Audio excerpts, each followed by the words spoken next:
حضرت یعقوب علیہ السلام کی ایک عجیب تمنا۔ حضرت انس رضی اللہ تعالیٰ عنہ کہتے ہیں کہ ایک بار نبی کریم صلی اللہ علیہ وسلم نے ایک واقعہ سنایا۔ آپ صلی اللہ علیہ وسلم نے بتایا کہ ایک بار کسی آدمی نے حضرت یعقوب علیہ السلام سے پوچھا، حضرت یعقوب علیہ السلام، آپ کی آنکھیں کس وجہ سے جاتی رہیں اور آپ کی کمر کس وجہ سے جھک گئی؟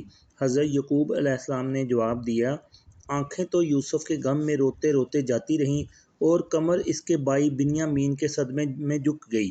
حضرت جبرائیل علیہ السلام اسی وقت حضرت یعقوب علیہ السلام کے پاس آئے اور بولے، آپ اللہ کی شکایت کر رہے ہیں؟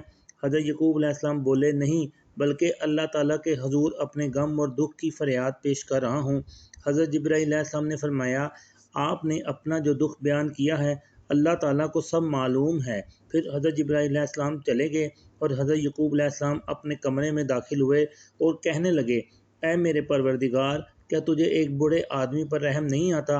تو نے میری آنکھیں بھی چھین لی اور میری کمر بھی جھکا دی۔ پروردگار، میرے دونوں پھولوں کو مجھے لوٹا دے کہ دونوں کو صرف ایک بار سونگھ لوں، پھر تو جو چاہے میرے ساتھ سلوک کر۔ حضرت جبرائیل علیہ السلام پھر تشریف لائے اور بولے، اے یعقوب علیہ السلام، اللہ تعالیٰ نے آپ کو سلام کیا ہے اور فرماتے ہیں کہ یعقوب خوش ہو جائیں، اگر تمہارے دونوں بیٹے مر گئے ہوتے تو بھی تمہاری خاطر انہیں زندہ کر کے اٹھا دیتا تاکہ تم دونوں کو دیکھ کر اپنی آنکھیں ٹھنڈی کر لیتے۔